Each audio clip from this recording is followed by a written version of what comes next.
Jemaat Tuhan, selamat hari Minggu, selamat datang, selamat beribadah di hari Minggu ke-8 sesudah Pentakosta.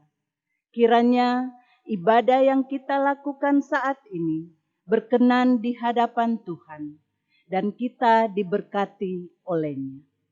Pemberita firman pada ibadah ini adalah Penatua Eklesia Hendra Pratama. Jemaat, keterpisahan kita secara fisik bukan halangan bagi kita untuk menyatukan hati dan pikiran kita bersama dalam ibadah ini. Marilah berdiri untuk menyambut firman Tuhan hadir di tengah-tengah persekutuan kita.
Jemaat, kita tabiskan ibadah hari Minggu ini.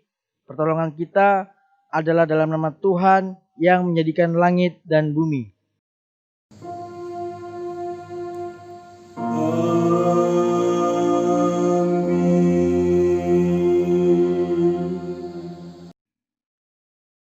Nas pembimbing terambil dari Roma 1 ayat 16 menyatakan, sebab aku mempunyai keyakinan yang kokoh dalam Injil, karena Injil adalah kekuatan Allah yang menyelamatkan setiap orang yang percaya. Pertama-tama orang Yahudi, tetapi juga orang Yunani. Terimalah salam, kasih karunia, dan damai sejahtera dari Allah Bapa dan Kristus Yesus, Juru Selamat kita, menyertai kamu.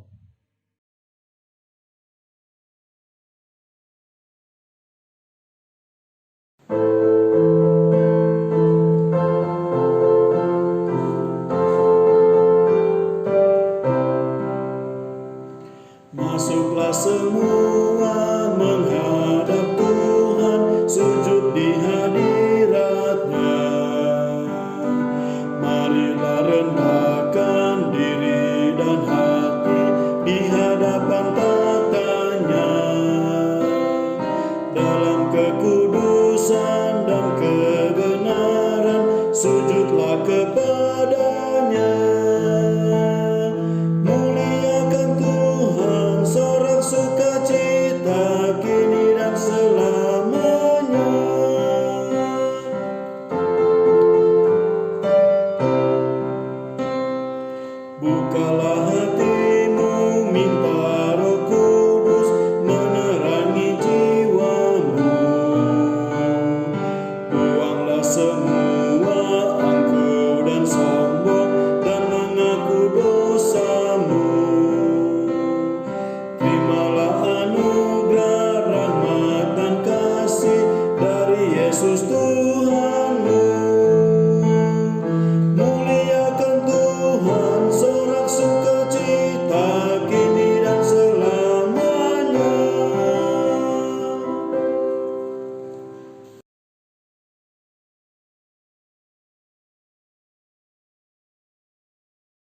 dengan rasa sesal dan malu, dan dengan kerendahan hati, marilah mengaku akan dosa-dosa kita. Bapa Maha Kudus, kami mengaku kepadamu bahwa kami adalah umat yang berdosa. Kami telah gagal untuk mengasihi Engkau dan sesama kami. Kami cenderung lebih mengasihi diri kami sendiri. Kami mengasihi hanya supaya kami kembali menerima kasih. Kepadamu kami memohon.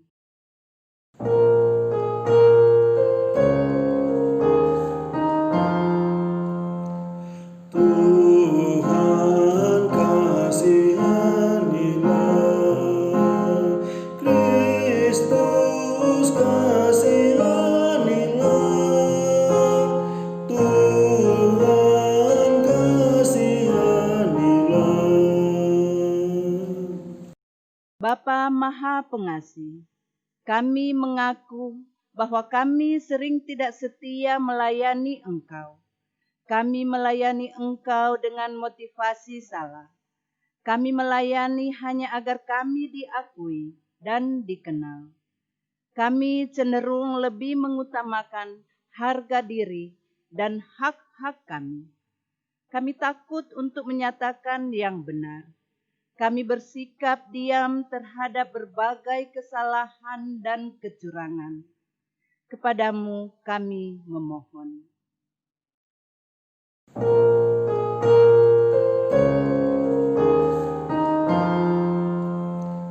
Tuhan kasihanilah, Kristus kasihanilah, Tuhan kasihanilah.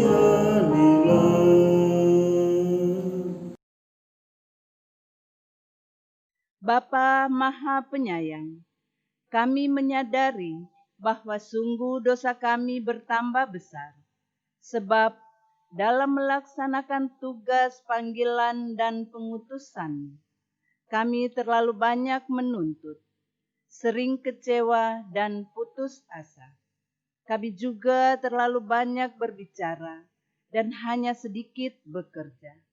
Berilah kami pengampunan-Mu ya Bapa, baharuilah hati dan perilaku hidup serta kerja layan kami oleh Roh Kudus.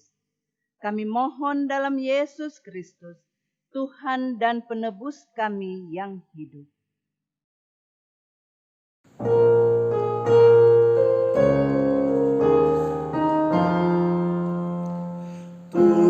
Tuhan kasihanilah, Kristus kasihanilah, Tuhan kasihanilah.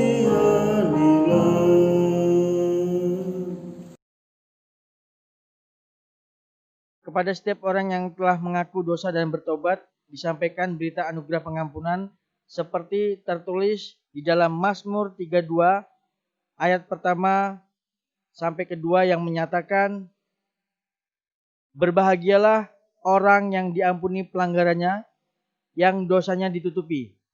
Berbahagialah manusia yang kesalahannya tidak diperhitungkan Tuhan dan yang tidak berjiwa penipu. Berdasarkan firman Tuhan itu, sebagai pelayan Yesus Kristus, kami memberitakan bahwa pengampunan dosa telah berlaku dalam nama Bapa, Anak, dan Roh Kudus.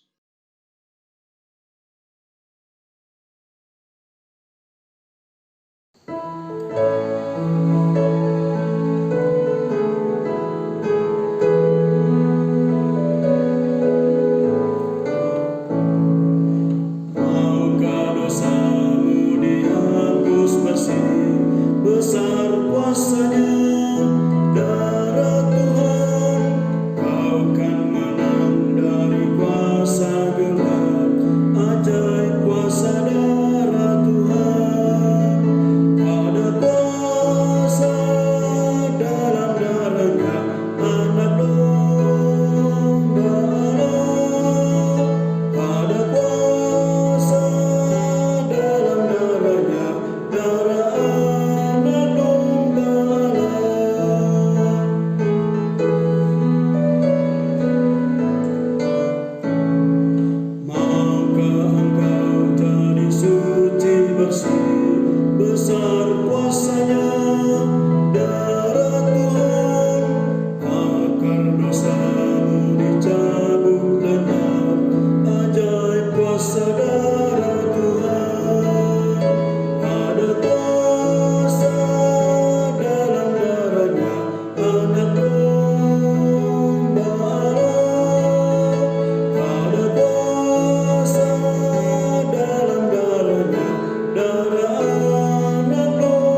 Jemaat, marilah kita berdiri untuk mendengarkan perintah hidup baru seperti tertulis di dalam kitab Kolose pasal 2 ayat 6 sampai 7 yang menyatakan, kamu telah menerima Kristus Yesus Tuhan kita. Karena itu, hendaklah hidupmu tetap di dalam Dia. Hendaklah kamu berakar di dalam Dia dan dibangun di atas Dia. Hendaklah kamu bertambah teguh dalam iman yang telah diajarkan kepadamu, dan hendaklah hatimu melimpah dengan syukur. Roh Kudus menolong kita mewujudkan kemuliaan Allah dalam seluruh hidup dan kesaksian kita di dunia.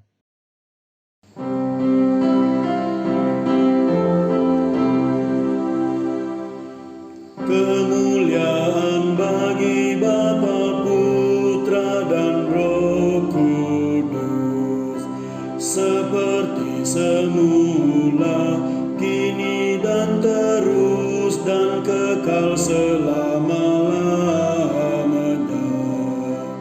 Amin.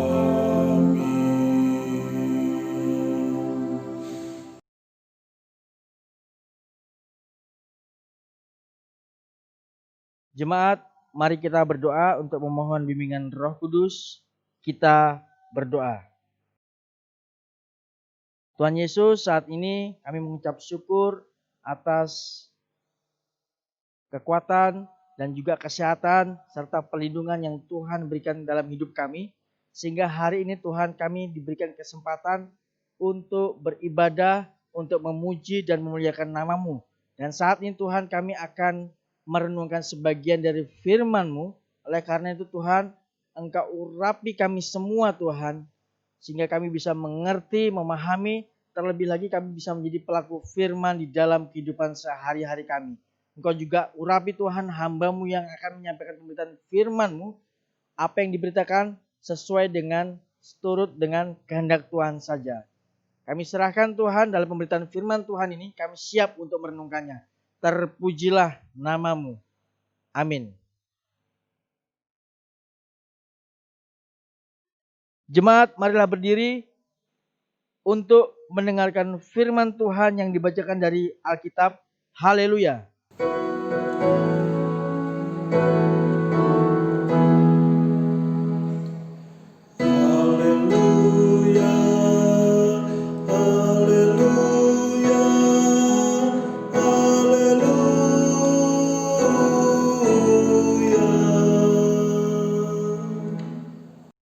Bacaan Alkitab hari ini dari kitab Yosua 3 ayat 1 sampai 17. Yang menyatakan menyeberangi sungai Yordan. Yosua bangun pagi-pagi, lalu ia dan semua orang Israel berangkat dari Sitim. Dan sampailah mereka ke sungai Yordan. Maka bermalamlah mereka di sana sebelum menyeberang. Setelah lewat 3 hari, para pengatur pasukan menjalani seluruh perkemahan dan memberi perintah kepada bangsa itu. Katanya, segera sesudah kamu melihat tabut perjanjian Tuhan, Allahmu yang diangkat para imam yang memang suku Lewi, maka kamu harus juga berangkat dari tempatmu dan mengikutinya. Hanya antara kamu dan tabut itu harus ada jarak kira-kira 2.000 hasta panjangnya. Janganlah mendekatinya, maksudnya supaya kamu mengetahui jalan yang harus kamu tempuh. Sebab jalan itu belum pernah kamu lalui dahulu. Berkatalah Yosua kepada bangsa itu, kuduskanlah dirimu, sebab besok Tuhan akan melakukan perbuatan yang ajaib di antara kamu. Dan kepada para imam itu, Yosua berkata demikian, angkatlah tabut perjanjian dan menyeberanglah di depan bangsa itu. Maka mereka mengangkat tabut perjanjian dan berjalan di depan bangsa itu. Dan Tuhan berfirman kepada Yosua, "Pada hari inilah aku mulai membesarkan namamu di mata seluruh orang Israel, supaya mereka tahu bahwa seperti dahulu aku menyertai Musa, demikianlah aku akan menyertai engkau. Maka kau perintahkanlah kepada para imam pengangkat tabut perjanjian itu. Demikian, setelah kamu sampai ke tepi air sungai Yordan, haruslah kamu tetap berdiri di sungai Yordan itu." Lalu berkatalah Yosua kepada orang Israel, "Datanglah dekat dan dengarkanlah firman Tuhan Allahmu." Lagi kata Yosua, "Dari hal inilah akan kamu ketahui bahwa Allah yang hidup ada di tengah-tengah kamu, dan bahwa sungguh-sungguh akan dihalaunya orang Kanaan, orang Het, orang Hewi, orang Feris, orang Gergasi, orang Amori, dan orang Yebus itu dari depan kamu. Sesungguhnya tabut perjanjian Tuhan semesta bumi berjalan menyeberang di depan kamu, masuk ke sungai Yordan. Maka sekarang pilihlah 12 orang dari suku-suku Israel, seorang dari tiap-tiap suku. Segera sesudah kaki para imam pengangkat tabut Tuhan, Tuhan semesta bumi, berhenti di dalam air sungai Yordan, maka air sungai Yordan itu akan terputus. Air yang turun dari hulu akan berhenti mengalir menjadi bendungan. Ketika bangsa itu berangkat dari tempat perkemahan mereka untuk menyeberangi sungai Yordan, para imam pengangkat tabut perjanjian itu berjalan di depan bangsa itu. Segera sesudah para pengangkat tabut itu sampai ke sungai Yordan, dan para imam pengangkat tabut itu mencelupkan kakinya ke dalam air di tepi sungai itu. Sungai Yordan itu sebab sampai meluap sepanjang tepinya selama musim menuai. Maka berhentilah air itu mengalir. Air yang turun dari hulu melonjak menjadi bendungan, jauh sekali di dekat Adam, kota yang terletak di sebelah Sartan. Sedang air yang turun ke laut Araba itu, yakni laut asin, terputus sama sekali. Lalu menyeberanglah bangsa itu di tentangan Yeriko. Tetapi para imam pengangkut tabut perjanjian Tuhan itu tetap berdiri di tanah yang kering, di tengah-tengah sungai Yordan. Sedang seluruh bangsa Israel menyeberang di tanah yang kering, sampai seluruh bangsa itu selesai menyeberangi sungai Yordan.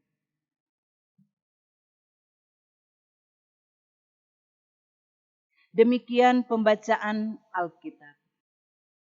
Hendaklah firman Tuhan dengan segala kekayaannya diam di dalam hatimu, dan ucaplah syukur kepada Allah.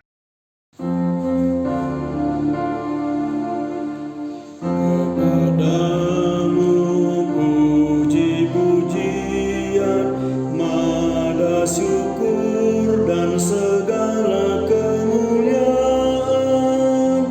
ya Bapa, Putra, Roh Kudus, sampai kekal abadi.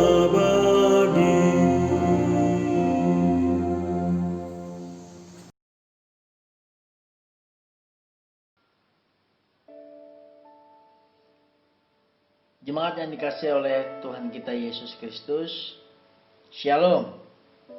Renungan hari ini mengisahkan tentang Yosua dan bangsa Israel menyeberangi sungai Yordan. Sebelum Yosua memimpin bangsa Israel, Musa adalah orang yang pertama dipilih Allah untuk memimpin bangsa Israel, tapi Musa tidak diperkenankan oleh Allah untuk memasuki tanah perjanjian atau tanah Kanaan.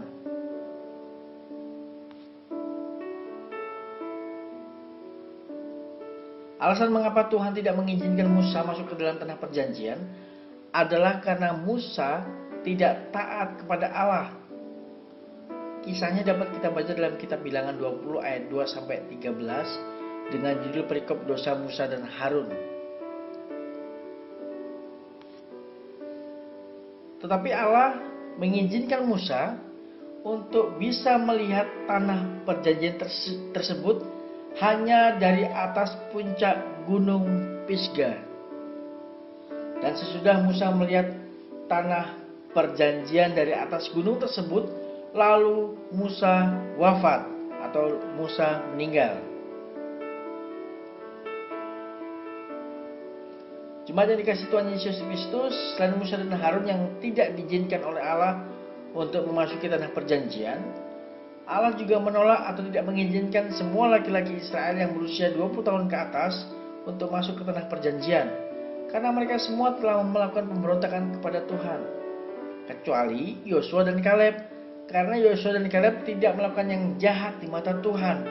Yosua dan Kaleb taat dan percaya pada Tuhan, bahwa Tuhan menyertai perjalanan bangsa Israel sampai masuk ke dalam tanah perjanjian. Dan di sini kita bisa melihat bahwa Tuhan berlaku adil. Siapapun yang tidak taat kepadanya tidak akan masuk ke dalam tanah perjanjian, termasuk Musa dan Harun sebagai pemimpin Israel.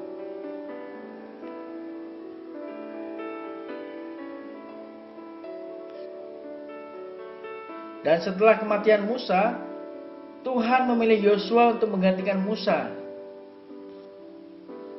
Tantangan pertama Yosua sebagai pemimpin adalah membawa bangsa Israel menyeberangi Sungai Yordan.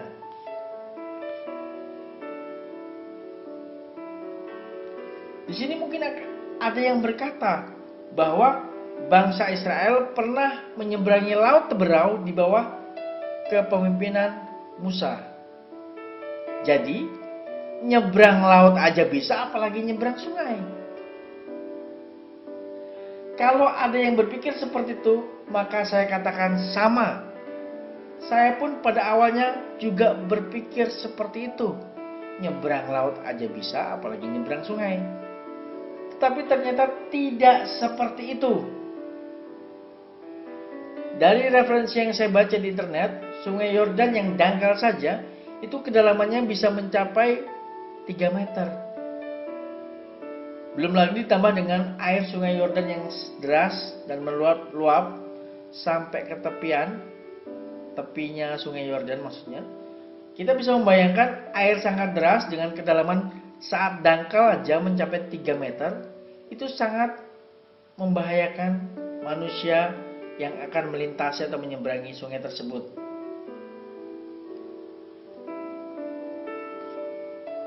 Jemaat yang dikasihi Tuhan kita Yesus Kristus, mari kita lihat perintah Yosua kepada bangsa Israel untuk mempersiapkan diri mereka menyeberangi Sungai Yordan. Yang pertama, perintahnya adalah bangsa Israel harus mengikuti tabut perjanjian Tuhan. Dikatakan di ayat ketiga dan keempat, Yosua pasal 3,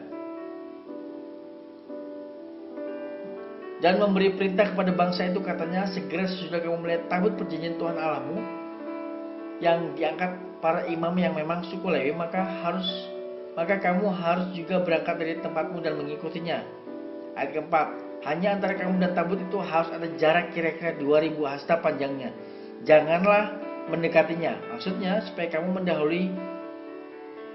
mengetahui jalan yang harus kamu tempuh, sebab jalan itu belum pernah kamu lalui. Dari ayat ini kita mendapatkan penjelasan bahwa bangsa Israel harus melihat tabut perjanjian Tuhan. Dan ketika tabut itu diangkat oleh para imam, maka itulah saatnya seluruh bangsa Israel untuk segera berangkat melanjutkan perjalanan menyeberangi Sungai Yordan untuk menuju tanah perjanjian. tabut perjanjian berbicara mengenai perjanjian Allah dengan bangsa Israel dan juga berbicara tentang bukti atau simbol kehadiran Allah atas umatnya. Dan seluruh bangsa Israel tidak boleh mendahului atau berjalan mendahului tabut perjanjian Tuhan, karena jalan yang akan dilalui itu benar-benar asing dan belum pernah mereka lewati sebelumnya. Sini ada instruksi atau petunjuk yang sangat jelas mengenai tabut tersebut. Di mana tabut yang diangkat itu harus berada di depan para rombongan orang Israel yang akan menyeberang. Ya. Dan orang Israel harus berjarak sekitar 2000 hasta panjangnya, atau sekitar 900 meter. Dan kalau kita melihat jarak yang ditentukan Tuhan ini sangat masuk akal. Ada jarak 900 meter atau hampir 1 kilometer jauhnya antara barisan para imam yang mengangkut tabut perjanjian Tuhan dengan rombongan orang-orang Israel.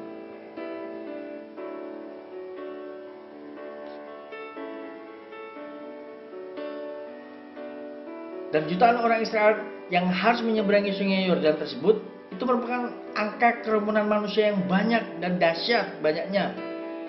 Itulah sebabnya 900 meter atau hampir 1 kilometer diberikan supaya tidak berjubel dan akhirnya kehilangan arah. Dalam rombongan menyeberangi sungai Yordan, kita bisa membayangkan bahwa dalam perjalanan tersebut tentunya juga ada anak-anak kecil, bayi, dan juga bersama dengan barang-barang bawaan, binatang atau hewan ternak mereka, sehingga mereka tidak bisa berjalan terlalu cepat dan juga harus mengatur segala sesuatunya dengan sebaik-baiknya. Intinya begini, jangan dibayangkan bahwa yang akan menyeberang sungai Yordan ini hanya beberapa orang saja, tetapi yang akan menyeberang sungai Yordan ini adalah jutaan orang ditambah dengan barang bawaan serta hewan atau ternak mereka yang tentunya juga tidak sedikit. Perintah Yosua kedua adalah kuduskanlah dirimu.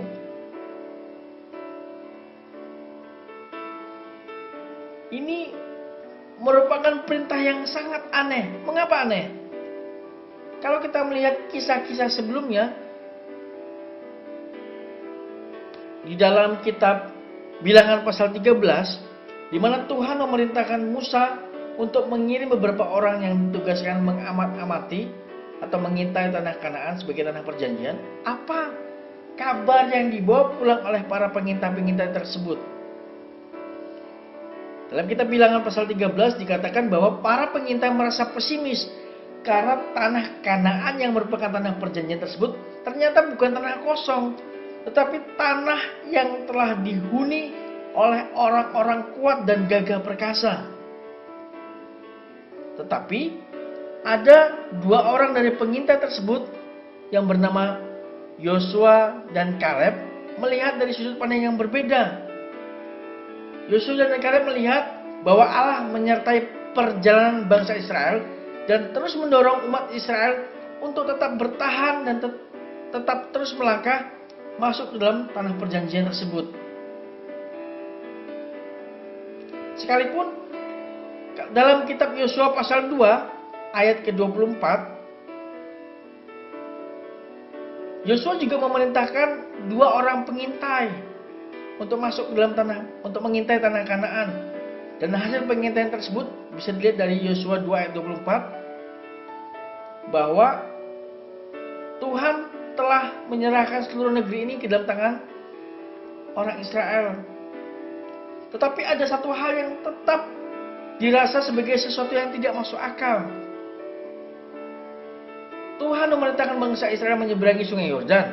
Dan ketika bangsa Israel sudah menyeberangi sungai Yordan, maka bangsa Israel tentunya akan berhadapan dengan orang-orang Kanaan yang kuat dan gagah perkasa. Mari kita bayangkan, ketika kita mau berperang melawan orang-orang yang kuat dan gagah perkasa, apa yang kita siapkan? Secara manusia tentunya kita akan mempersiapkan fisik dan mental. tentunya latihan untuk menghadapi peperangan. Tapi Yosua memerintahkan bangsa Israel untuk menguduskan diri. Ini adalah perintah yang aneh dan tidak masuk akal. Lalu bagaimana dengan sikap atau respon bangsa Israel terhadap perintah Yosua tersebut? Bangsa Israel ternyata tidak menunjukkan sikap protes sedikit pun pada Yosua. Bangsa Israel taat pada perintah Yosua. Jemaat yang dikasihi Tuhan kita Yesus Kristus, berikutnya kita akan melihat mujizat yang Tuhan kerjakan untuk bangsa Israel, sehingga bangsa Israel dapat menyeberangi sungai Yordan dengan sehat dan selamat.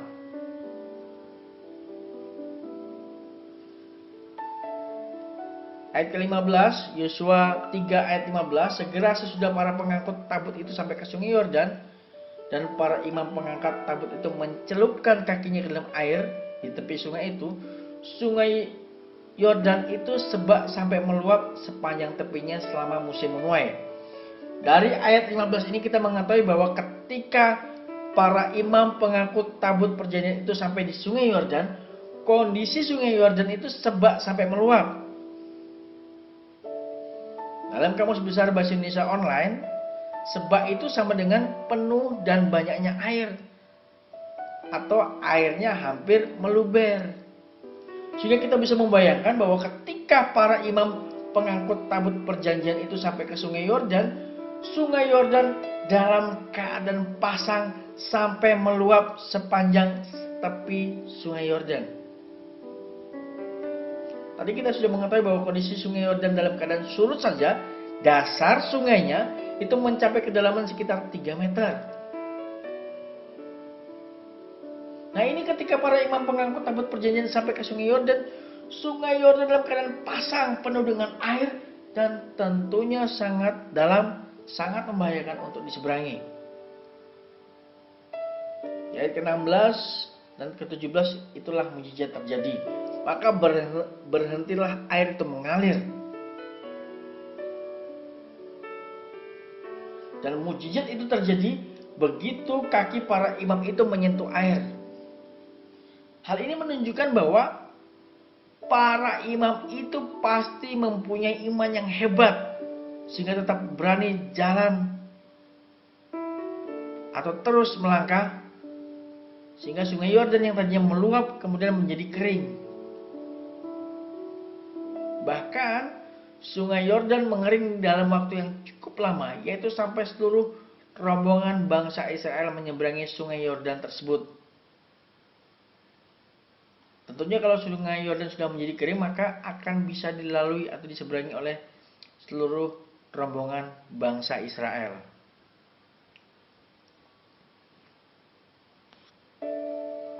Jemaat yang dikasihi Tuhan kita Yesus Kristus, dari pembacaan Alkitab hari ini, hal apa yang bisa kita renungkan? Yang pertama, kita memerlukan tuntunan dan penyertaan Tuhan. Kita memerlukan apa katanya Tuhan, bukan apa kata orang atau apa kata dunia.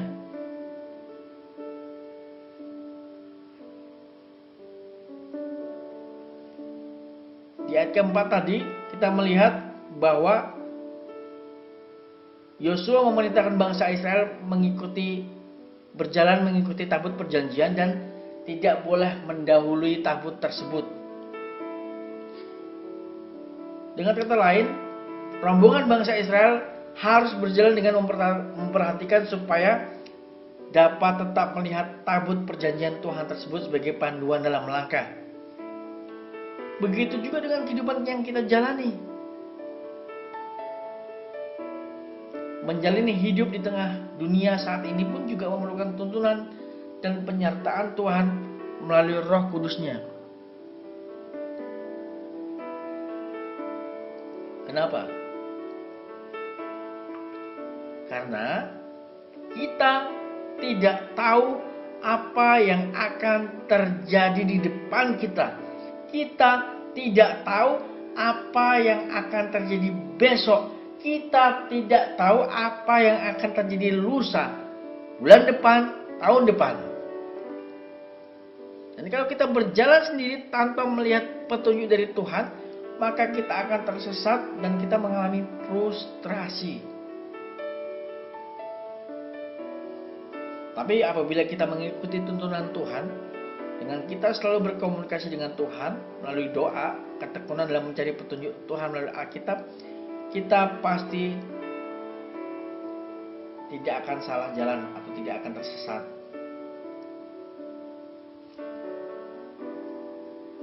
Sehingga kita harus menjaga hati kita supaya Roh Kudus tetap dapat terlihat oleh mata rohani kita.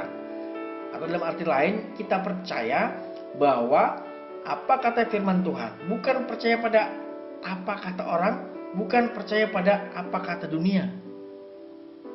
Sebagai contoh, saat ini kebanyakan orang mengatakan Corona membuat hidup sulit dan morat-marit. Apa kata firman Tuhan? Aku menyertaimu senantiasa sampai kesudahan zaman atau sampai akhir zaman.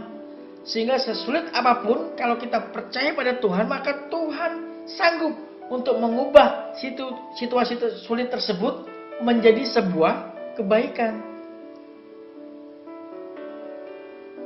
Sama halnya ketika kita dipercaya oleh Tuhan untuk melayani di gereja.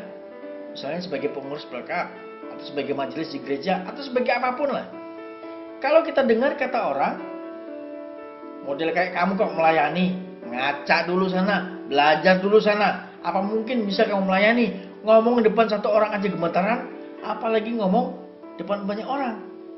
Kamu loh masih kecil anak-anaknya, mana mungkin punya waktu untuk melayani. Dan kalau kita melihat atau mendengar kata orang, maka kita akan mundur dari pelayanan. Mari kita belajar dan percaya pada apa kata Tuhan dan firman-Nya. Apa kata Tuhan melalui firman-Nya. Tuhan akan memberikan dan memperlengkapi seseorang yang dipilihnya dengan hikmat dari Tuhan. Yang kedua, kuduskanlah dirimu. Kita mengatakan bahwa tanpa kekudusan tidak ada satupun orang yang bisa melihat Allah. Dalam Ibrani 12 ayat 14 dikatakan seperti itu. Dan perintah Yosua ini sebenarnya juga perintah untuk kita juga, untuk menguduskan diri. Ada banyak orang atau pengikut Kristus yang bermain-main dengan imannya, dengan berpikir bahwa hanya percaya Yesus pasti akan diselamatkan. Setelah itu hidupnya begitu berdosa nggak apa-apa, kan sudah percaya Yesus. Kalaupun melakukan kesalahan ya tinggal minta ampun, tinggal bertobat. Kalau melakukan dosa lagi ya sekali lagi tinggal minta ampun, tinggal bertobat, begitu seterusnya. Dan kalau kita mengalami anugerah tapi tidak melakukan perubahan dan tetap hidup dalam dosa, maka sebenarnya tidak ada keselamatan buat kita. Itu dikatakan dalam Alkitab Matius 7 ayat 21 sampai 23. Bukan orang yang berteriak Tuhan, Tuhan, Tuhan akan diselamatkan, melainkan orang yang melakukan kehendak Bapa di sorga. Di sini kita 100% sadar bahwa kita ini masih manusia yang penuh dengan dosa. Tidak ada seorang pun manusia yang kebal dengan dosa. Kita semua adalah berdosa. Hal yang dimaksud di sini adalah kalau kita mengaku orang percaya atau mengaku sebagai pengikut Kristus, maka kita harus berusaha dengan keras untuk mengejar kekudusan dalam kehidupan kita.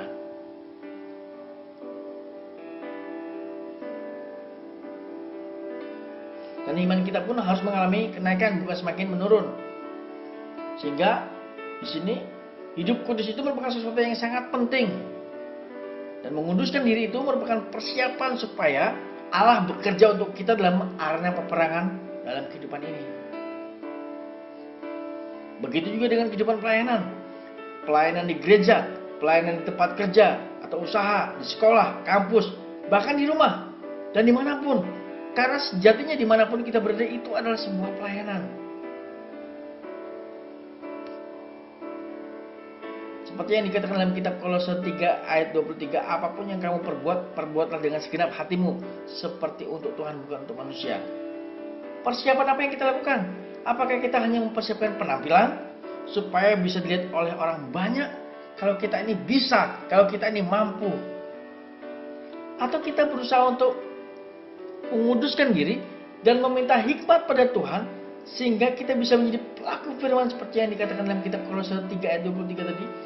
Apapun yang kita perbuat, maka kita lakukan itu sepenuh hati untuk hormat dan kemuliaan nama Tuhan, bukan untuk manusia.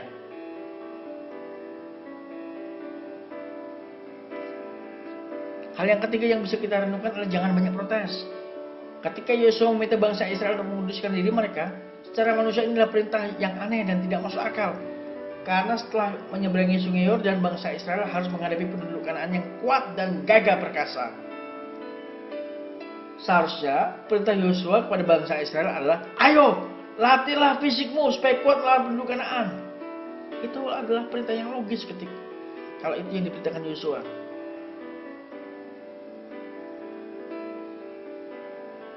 Dan puji Tuhan, sikap atau respon bangsa Israel terhadap perintah Yosua tersebut, bangsa Israel tidak menunjukkan sikap protes sedikit pun pada Yosua.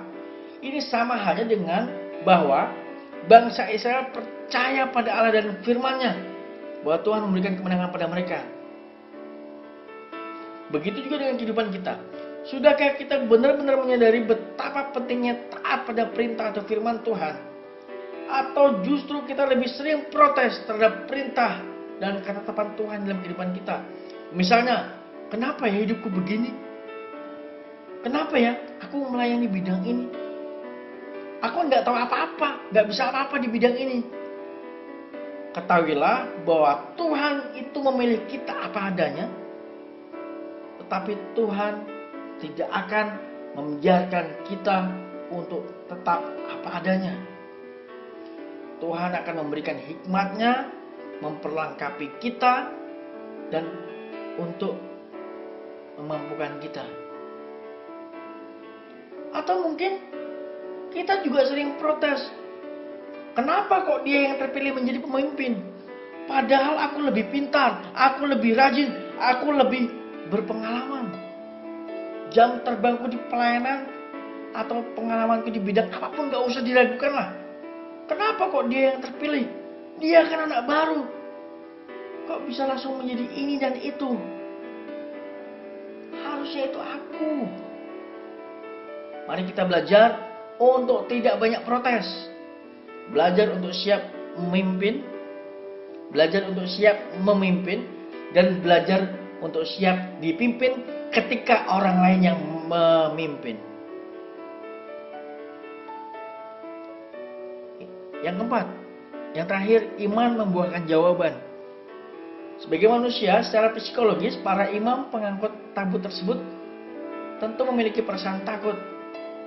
Bayangkan saja, ya, para imam pengangkut tabut perjanjian itu harus melangkah ketika sungai Yordan dalam kondisi meluap. Harus melangkahkan kaki ke dalam sungai Yordan yang sedang dalam kondisi meluap. Sekalipun memang para imam sudah mendengar kabar dari Yosua bahwa Tuhan membuat mujizat, tetapi ini yang perlu kita garis bawahi. Mujizat tidak akan pernah terjadi kalau para imam tidak mengambil langkah pertama untuk mencelupkan kaki mereka ke dalam air sungai Yordan yang saat itu sedang meluap. Dan ketika mereka melangkah dengan iman, sungai yang tadinya meluap tersebut diubah Tuhan menjadi tanah yang kering.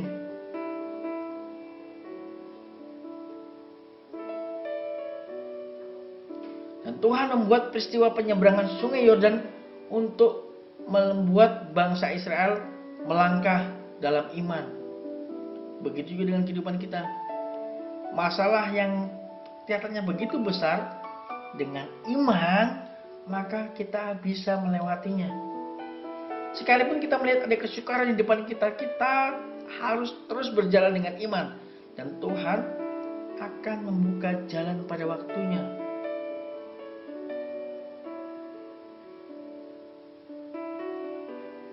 Kita hanya bisa menyeberangi setiap masalah atau tantangan atau rintangan kalau kita percaya kepada Allah dan firman-Nya. Di sini kita diminta untuk yakin dan sepenuh hati percaya pada Allah dan firman-Nya. Sekalipun tidak ada alasan untuk kita percaya mungkin. Mungkin perintahnya Tuhan itu sesuatu yang tidak masuk akal. Tetapi ingatlah bahwa hanya melalui ketaatan kita akan sampai pada rencana Tuhan. Oleh karena itu percayalah pada Tuhan dan firman-Nya. Demikian renungan hari ini.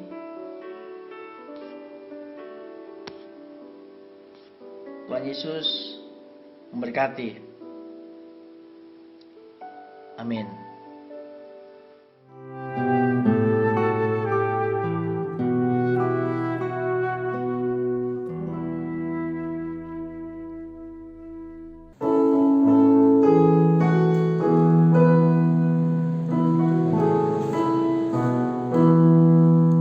Siapa yang berpegang pada sabda Tuhan dan setia mematuhinya, hidupnya mulia dalam cahaya baka, bersekutu dengan Tuhannya. Percayalah dan pegang sabdanya, hidupmu dalam Yesus sungguh bahagia.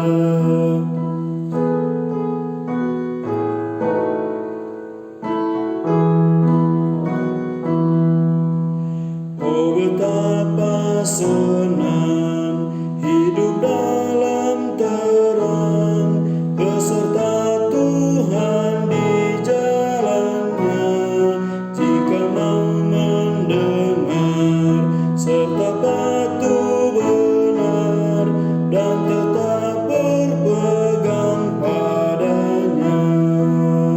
Percayalah dan pegang sabdanya, hidupmu dalam Yesus sungguh bahagia.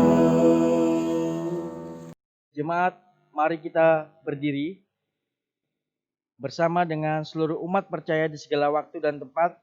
Kita ucapkan pengakuan iman rasuli dengan hati dan mulut masing-masing berkata,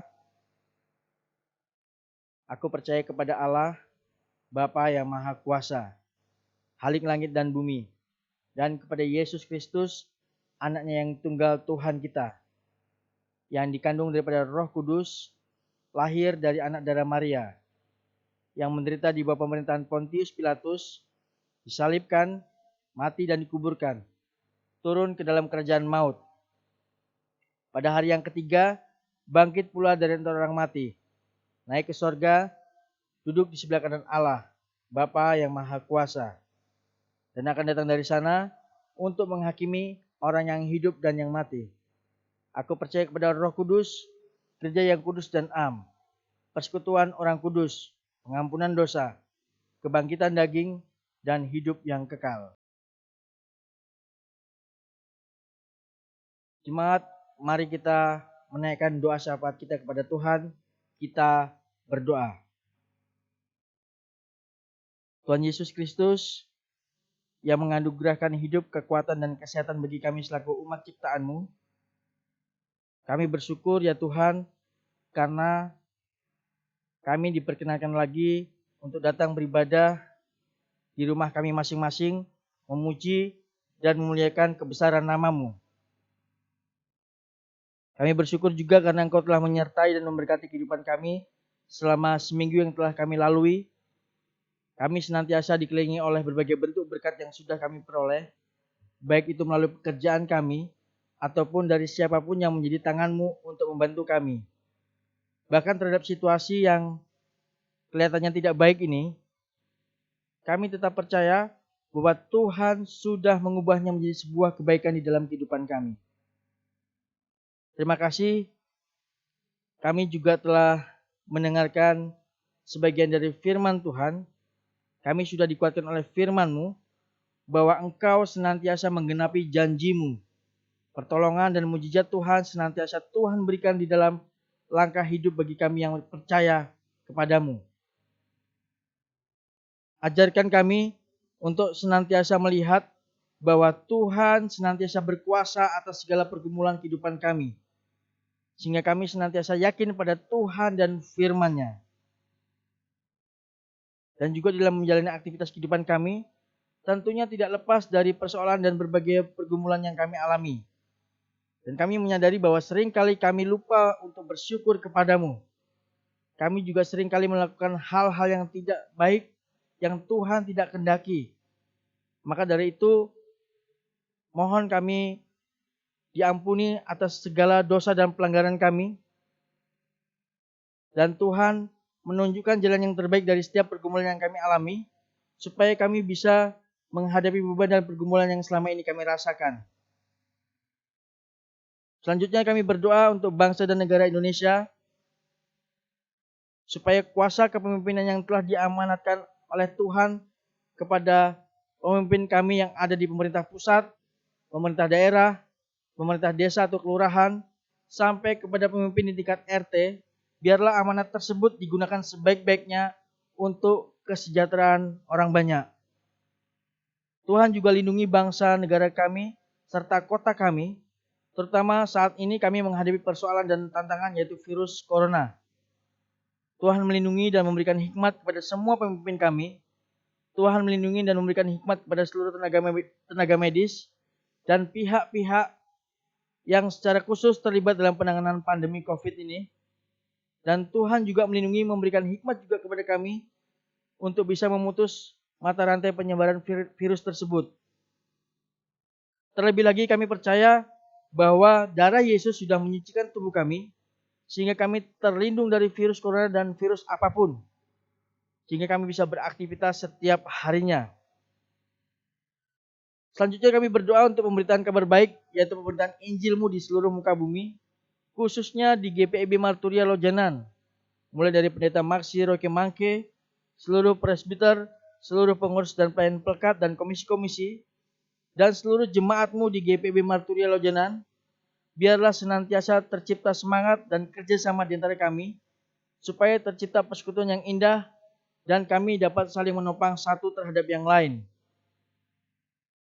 Kami juga berdoa untuk semua pihak yang terlibat dalam ibadah online ini, majelis yang bertugas, pemandu lagu, organis, dan tim multimedia.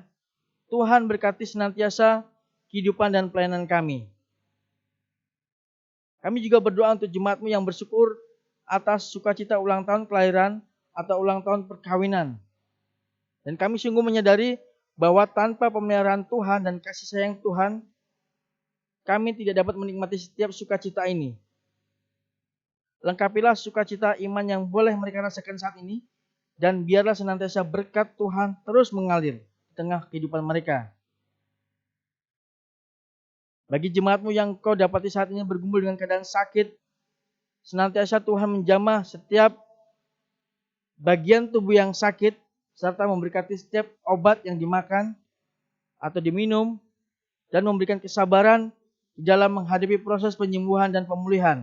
Dan ajarlah untuk kami lebih menjaga tubuh kami sebagai anugerah-Mu, supaya kami juga semakin dekat dengan Engkau. Selanjutnya, kami membawa seluruh bentuk usaha dan mata pencarian kami dalam doa ini kepadamu, sehingga segala usaha dan pekerjaan yang kami tekuni menjadi sukacita bagi kami, karena berkat yang kami peroleh dari-Mu melalui aktivitas usaha atau pekerjaan kami. Berikutnya kami juga berdoa untuk seluruh jemaat-Mu yang mengalami pergumulan atau menghadapi masa-masa yang sukar. Kami percaya bahwa tidak ada yang mustahil bagi Engkau, dan juga tidak ada yang mustahil bagi orang yang percaya.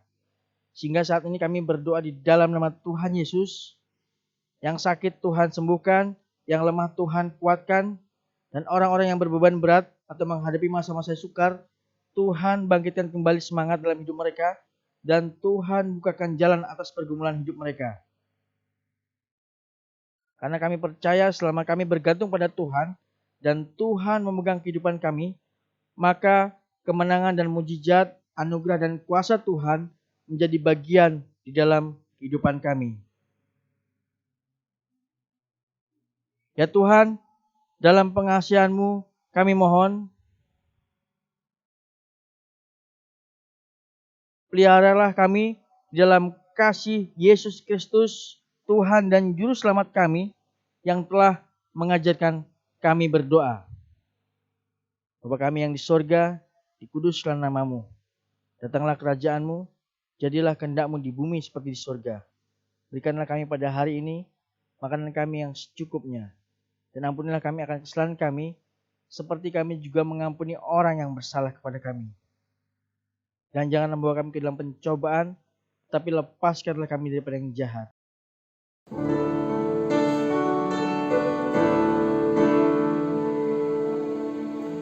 Karena Engkaulah yang empunya kerajaan dan kuasa dan kemuliaan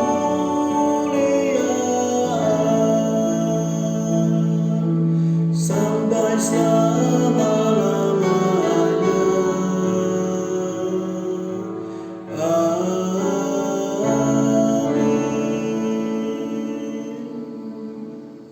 Jemaat, marilah kita menyatakan syukur kepada Tuhan di dalam ibadah ini melalui pemberian sukarela guna menunjang pelayanan gereja dengan mengingat pesan Alkitab dalam Mazmur 96 ayat yang 8 yang menyatakan, "Berilah kepada Tuhan kemuliaan namanya, bawalah persembahan dan masuklah ke pelatarannya."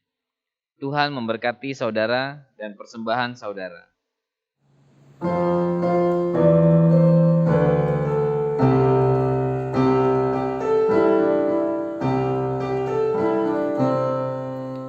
Mari bersyukur semua atas kebajikan Tuhan, kasih perjanjiannya sungguh nyata selamanya.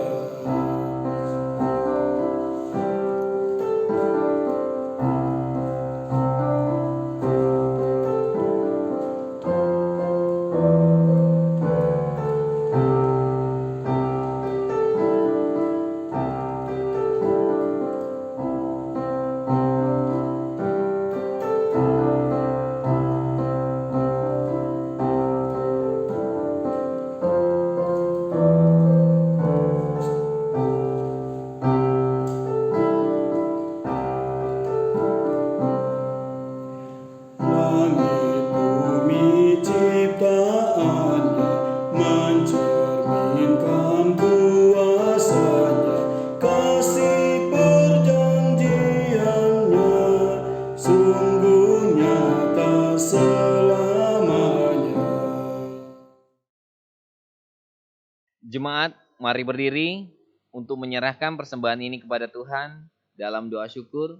Kita berdoa secara berbalas ganti. Mari kita berdoa. Ya Tuhan, kasih-Mu setinggi langit dan setia-Mu sampai ke awan-awan.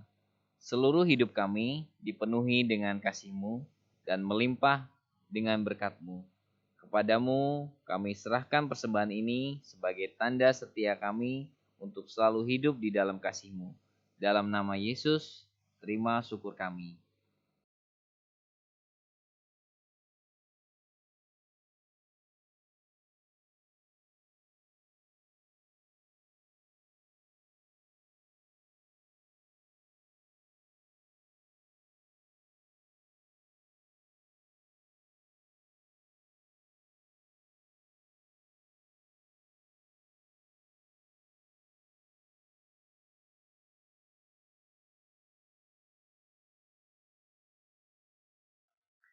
Warta Jemaat Ibadah Minggu 26 Juli 2020.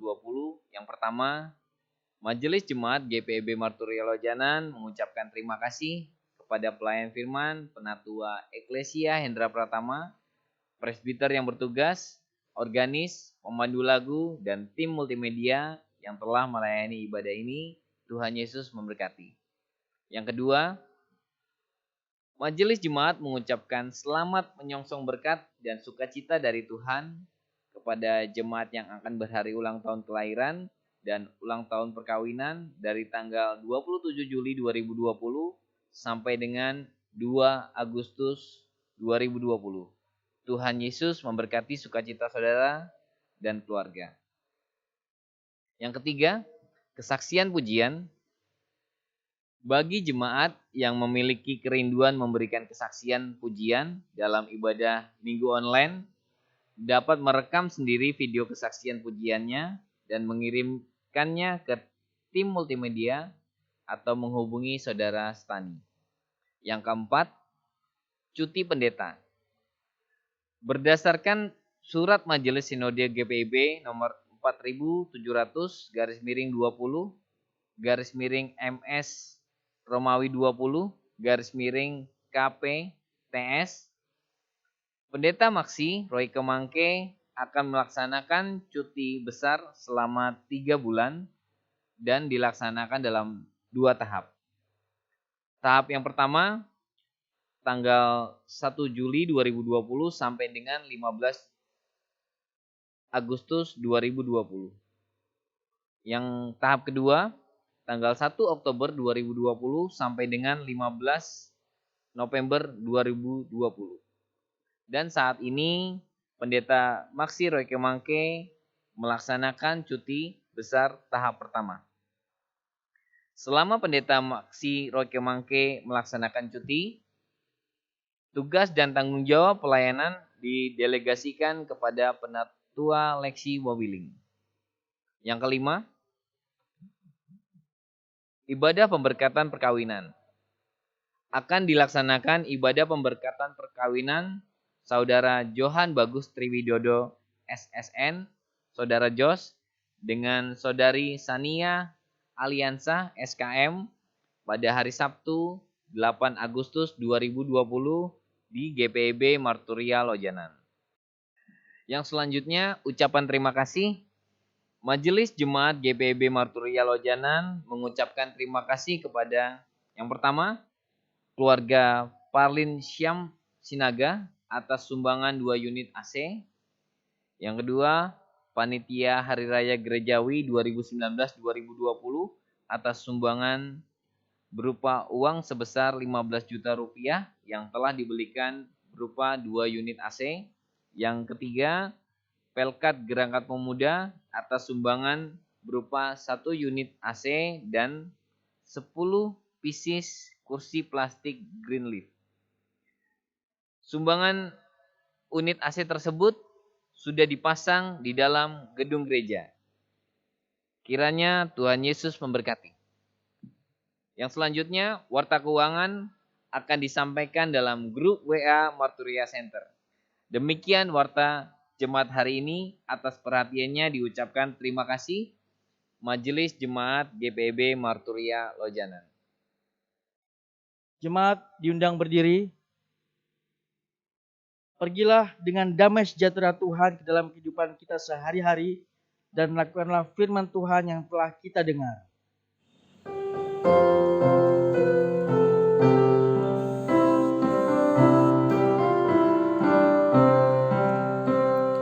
Ikut Engkau saja Tuhan, jalan damai bagiku.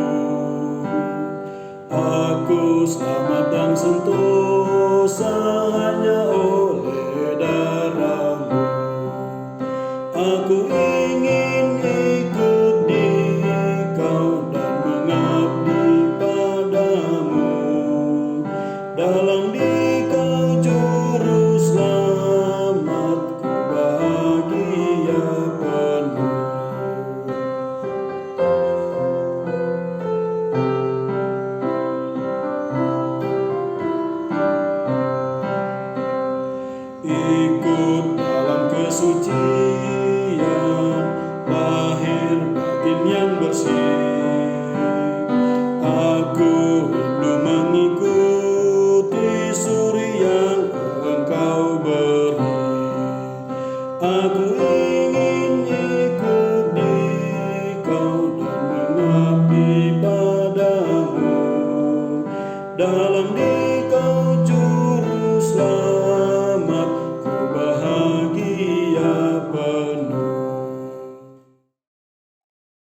Arahkanlah hati dan pikiran kita kepada Tuhan serta terimalah berkat-Nya. Tuhan memberkati engkau dan melindungi engkau. Tuhan menyinari engkau dengan wajah-Nya dan memberi engkau kasih karunia. Tuhan menghadapkan wajah-Nya kepadamu dan memberi engkau damai sejahtera.